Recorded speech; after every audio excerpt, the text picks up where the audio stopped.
What's going on, guys? My name is Noah. Welcome back to my YouTube channel. Today we are going to do a Q&A. I'm going to answer questions that were provided by my Patreon supporters. So big shout out to everyone who takes their hard-earned money and supports me on Patreon. That's amazing.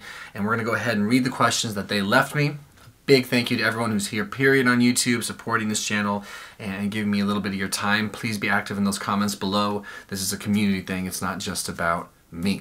So I've not pre-read these questions. I look forward to reading them, and I'm curious to see what my Patreon supporters came up with in this particular instance. Here we go. First question is from Brandon, and he says, for someone who is just now going through derealization, depersonalization, and it feels like there's no hope, what would you say to that person to give them hope that it gets better or more manageable? Well, that's a great question, Brandon. As someone who suffered from depersonalization, derealization, which is feeling like you're trapped in a dreamlike state, among other things, but to put it loosely, it's a very scary feeling. It's a very out of control feeling, and it doesn't take long for the amount of hope you have to feel depleted. It doesn't take long for you to feel screwed and lost and worry that you'll never get better. And so what I would say to someone to give them hope and let them know that it becomes more manageable is that many people have gone through this and come out the other side. So I think there's power in just recognizing and acknowledging that you're not alone, no matter how you feel in terms of being alone, you're not. And that I've been through depersonalization. Depersonalization so extreme and so intense and so long lasting, a couple of years, that I was truly certain that it would not get better, that I would just stay that way forever and or lose my ability to cope and do something drastic. And I was wrong. In spite of me, I was wrong. And I've heard this from so many people who have been devastated by mental illness, and then they just get better. Sometimes randomly, and other times, of course, through structure, therapy, medications have indicated, and tons of hard work, time, and faith. So what I would let you know is that feeling hopeless doesn't make you hopeless, that I believe in you, and that many people have done it before. So take solace in that, and remember to control everything in your power that you can. Stay in the fight, no matter how many times you give up, just keep going anyway, one more time. And it will get better, I promise. And thank you for that question. Donna asks, what does it take to be worthy? Being happy, self-medicating, and pretending to be well? I want you to give yourself points for actually being real, for showing the struggle, and for standing back up when you fall. Facing your posse, and you keep on trying. I think that's what she's saying. I'm so proud of you, and I would do anything to make it easier, but you do have to do this on your own. The world deserves the real Noah, and not a poser. Your family and those of us who know you support you. You said something about all the gifts the best Noah has to give. I'm watching, but you really are already giving. So that's really sweet of you, Donna. Donna is a close family friend. She's another mom figure to me. She looks after me. She's just a good guiding force in my life, and a Patreon supporter. And Donna, thank you for that. I need your guidance. I need your words. I need your presence. So thank you. The question, it says, what does it take to be worthy? I imagine you're meaning like worthy of being my best self. And I think for me, what it's taken to even address this this whole issue of my drinking problems and my alcoholism and being worthy of a better life is to continue, like you said, to try to continue not to hide it, to try not to lie. What does it take to be worthy of my best self? I mean, truthfully, it seems to take a bit of pain, suffering, hardship. And my job is to make sure that I get off the elevator before it floors out. And I think that's why I've had this inner cry to get sober. And I think what it will take beyond, fear to do better, what it will take to be worthy of all of us being our best selves, and for me in particular, I can only speak to myself, is faith and trust that this process, this discomfort, this uncertainty, if I can have faith that it will lead me to a different space of mind that I don't even understand, but it will be worth it. If I can keep that faith, if I cannot be in denial about what that would look like, then I believe it can be mine, and it would be of great value, and I would be grateful for it. So I'm like fighting for future me. I don't know if that answered your question, Donna, but it's certainly a good question, and thank you for leaving it. Brandy Another Patreon supporter. Brandy says, my question is, how can someone be vulnerable and honest when it feels as if the world will fall apart even more if they are honest? I mean, when the world sees you as the rock, how do you humble yourself and seek help when it could make things worse? I'm not sure if you're referring to you or if you're referring to like me, like if you consider me trying to be vulnerable and honest on my YouTube channel and understanding that I have been at a point of perhaps some hope or some inspiration to those struggling with mental health. I don't want to presume that though and be self-absorbed, because it sounds like it could very much be you referencing you. So I can answer it from both angles, I think. How can someone be vulnerable and honest when it feels as if the world will fall apart? I think you're talking about yourself now that I read that again. I'm sorry if it seemed kind of weird that I was wondering if you were referring to me. I guess when I read your words, I felt them as if I could relate to that whole concern. Very much. Somebody vulnerable and honest when it feels as if the world will fall apart. I imagine, for me at least, when it comes to being vulnerable and honest at the risk of ... I think I have experienced one too many times that the power of vulnerability, the power of honesty, usually leads to more vulnerability and honesty from other people, a greater level of understanding and kinship with other people, and a higher level of an elevated level of self-growth. It just, when we cut the crap and we just say what is, when we can just be real and be honest, it really does open up a door for that to be reciprocated and for there to be just this heightened closeness with other people and this elevated chance for personal growth. Now, I do think there's a time and place, and I do think that we can start with people, places, or situations that might be a little safer. It could be a therapist, it could be a confidant, someone that you can broach these very hard topics of honesty, whether it be honesty about yourself or honesty about how you feel or situation. I think we can do it in a more tender way, in a more careful way in that facet, and then slowly transfer that to other people, other situations, our more immediate family. But I think it just takes having faith that it will lead to something beautiful. And if it doesn't, you still learn something about the people you're sharing with. I don't know if that makes sense, but it has always behooved me to not lie. And I think we're all so comfortable in certain ways, shapes, and forms with just putting on our masks and not being entirely truthful. And sometimes that's what we have to do, but we got to know when to take the mask off and let things be what they are. That's just my opinion, of course, Brady. Thank you for the question. Kirsten, who's one of my favorites, one of my absolute favorites here on Patreon and on YouTube. She's been around for so long supporting me.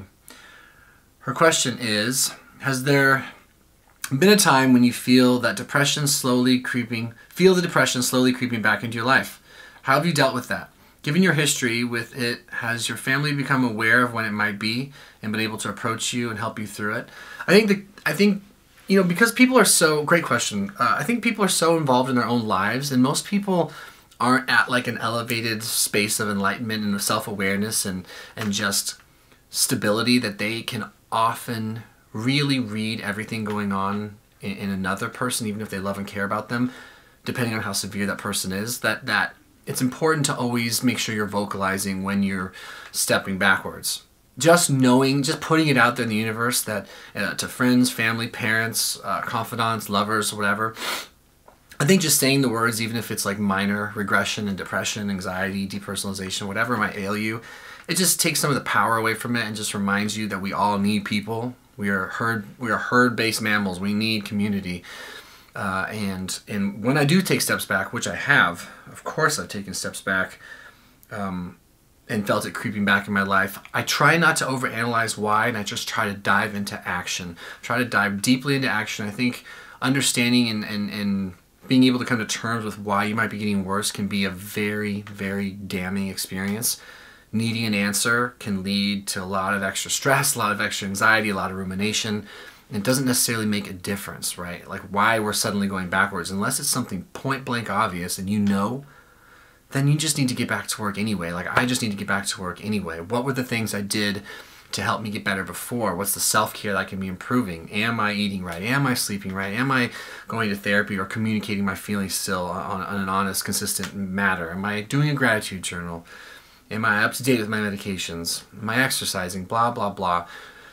It's not about all the things you could do. It's just getting back into what you're willing to do.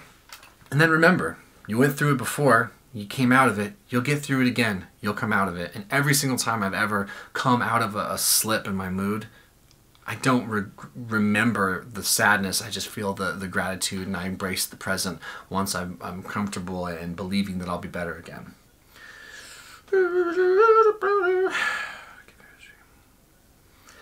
And yeah, my family in particular, people can read me pretty well when I'm not doing well. Ooh, my battery's about to go out.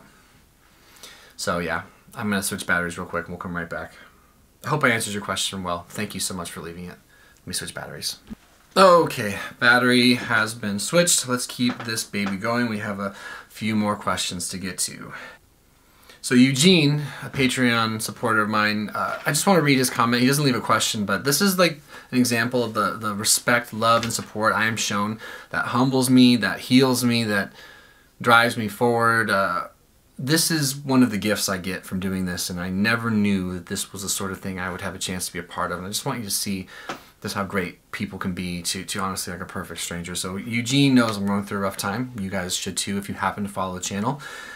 And Eugene says, I know that this won't matter much given the power of the inner critic, but please Noah, take care of yourself first. Be with the people that matter and do the simple things that matter. Go for walks, listen to some good music, read. We'll always be here for you. I mean, that's beautiful. It's wild to me. Thank you, Eugene, and thank you to everyone who takes the time to be kind to another person and just express that. You know, it's so powerful. If there's anyone in your life who you think could use a text, a call, a Facebook message, whatever, send it. Send it. You don't know what difference you might make to their day, and it will make you feel good too. I promise. So I just wanted to read that. All right.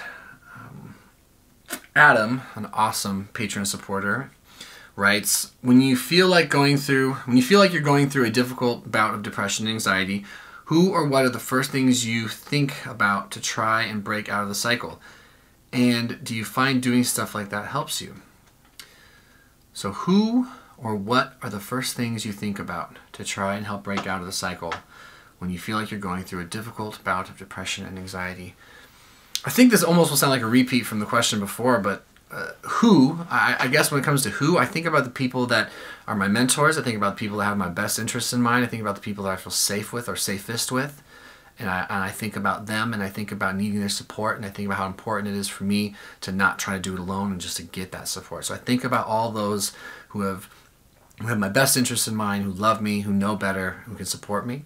I also think about the people that have gone through it before, and I really buy into just the power of all of us holding each other together, and that means a lot to me. And then when I think of like when it comes to depression, like what are the first things I think about to break out of that cycle? I just think about what I do, like a self-assessment. I come clean with myself. This is like a repeat of the last question, the same thing. But yeah, I come mumbling. I think of what I did before, and I make sure I'm doing them again. What were the things I did when things weren't going well? What are some of the things I have let go of as I've started to feel better, which is a big issue for a lot of people. We start to do better, we stop doing the little things that helped us get better, and how can I reinitiate them into my life? How can I get out of wallowing and into action, no matter how bad I feel? Being into action, period. It just empowers you. It just makes you feel better knowing that you're officially in the fight again. So I hope that was a good answer. I fear that it might not have been, but that's what came to mind. Karen, another incredible Patreon supporter, says, still as honest as ever. That's what I've always liked about you. Really happy you're taking sobriety serious. My question is, do you still experience DP, or has it completely gone? All the best to you as always. Karen, thank you for those kind words. I would say that no, I don't experience DP as I remember it from the 2-3 years that it plagued me from before, 2012 to 2015, 2016. I think that I can experience moments that remind me of DP, Like if I'm super underslept and overcaffeinated, those feelings can make me feel a bit dissociated. Or quite frankly, if I was really, really hungover, those feelings can make me feel dissociated. Or if I eat a ton of sugar, I just flood my body with sugar and processed crap, and then I just get that brain fog and that slow, fatigued feeling. These are all things that remind me of DP, and they can sometimes be upsetting and even a bit triggering, but I don't believe them to be DP based on just how serious that was, because they're so short lasting. So no, I think all in all, I have been able to remove myself from that acute state. But I definitely, depending on my lifestyle choices, my sleeping habits, my diet, my stress levels huge. I can inflame certainly brain fog and feelings of depression, which can be very, like, as you know, they can cognitively just make you feel confused and dazed. So when I don't manage myself in a mindful, useful way, especially for an extended period of time, I can certainly come up with feelings that remind me of, if that makes sense. If you're going through it, I hope you stay brave. Marjorie Randolph. Hey, Marjorie. I know I keep saying this, but another awesome Patreon supporter, but she really is. She goes, I hope your journey is going well, Noah. My question is, what do you think caused you to start drinking again? What caused me to start drinking again? I think I might make a separate video of this at one point, but quick answer is, and what's cool about being able to answer this question, Marjorie, is that, like, I have... I picked up another the same sponsor I had in a 12-step program. Excuse me, I had a 12-step program sponsor when I was sober for almost a couple of years, back from 2013, 2014 to 2016, and then I told him I didn't want to work with him anymore when I wanted to go out drinking. And when I met up with him 2-3 weeks ago, a couple weeks ago, when I decided that I have a problem, or re-admitted that I have a problem with alcohol and that I need help, he asked me if I remember why I quit drinking, or why I quit being sober, why I decided I would try being a drinker again. And I kind of remember, I could vaguely say, like, oh, I got bored with sobriety, or oh, I just, wasn't working meetings and doing what I was supposed to be doing. But apparently I gave him a very straight answer, and that answer was, if I'm going to feel bad, depressed, and down anyway as a sober person, I might as well enjoy drinking then. So something like that. If I'm going to struggle with my mental health, I may as well be drinking. Which tells me that I put a lot of pressure on sobriety to fix everything. Clearly. And it also reminds me that when I was sober, I did have to fight really hard to feel good. And I think I associated sobriety often with tons of mental struggles and depression and anxiety and rumination. And I didn't inherently associate it with mental clarity, feeling well, feeling good, that I stopped fighting for it. And it's something that scares me now about trying to get sober again, is that I know that there's a lot of work to do. I know that just not drinking will not be enough. It's not going to take away all my problems. They say in 12-step programs, and I'm trying to stop coming up with my own conclusions about things and just listen, but they say in 12-step programs, drinking was just a symptom. That I am the problem, and I have to work through all those things, and that will require consistent, concerted, faithful work. And I can't with all my heart say that that's what I was doing before. I think I put like a timetable on when I would start feeling great in sobriety, and when it didn't pan out that way, when my expectations weren't met, I bailed, and I wanted that instant gratification, and I have chased that down to the point where I thought it was working for a while, and then it stopped working. It always brings me back to this same moment. But what now? Can't live with it, can't live without it. It's tough. It really is. I look forward, God willing, to being in like this really composed, enlightened space, if I could be so fortunate when it comes to alcohol, but I'm still craving it right now. I'm still wishing I could just turn this off right now. So that's where I'm at, and I'm fighting very hard to get a little deeper in the journey. Okay, Marjorie, thank you. I think that's it. Yeah. Derek, another Patreon homie, an awesome one, says, look forward to it. Keep up your journey. So he was just being supportive. And that's it. Those are the questions and comments that were left to me from my incredible Patreon supporters. So I know I haven't had a ton of regular content on here. I'm trying to find that balance as I try to deal with the crazy between my ears, try to find my footing in sobriety. Things just feel weird right now, and I don't feel sorry for myself. I'm not a victim. I'll be all right. It's uncomfortable. And growth is, I suppose, and realizing you have to make major changes can be and are. But thank you for being here. Please, please, please, if there's a single question that came up in this Q&A that spoke to you or meant something to you, or you have something to share, I hope you feel like you can. Share that in the comments below. Share your story. Share your insights. Let's help each other. Let's heal each other. And I really do appreciate your time. Let's see what this week brings. Hope you guys are taking care of yourself, fighting hard, doing what you have to do to be the truest version of you. God, is it not a bit difficult to do that? And we'll see you guys in the next one. Adios.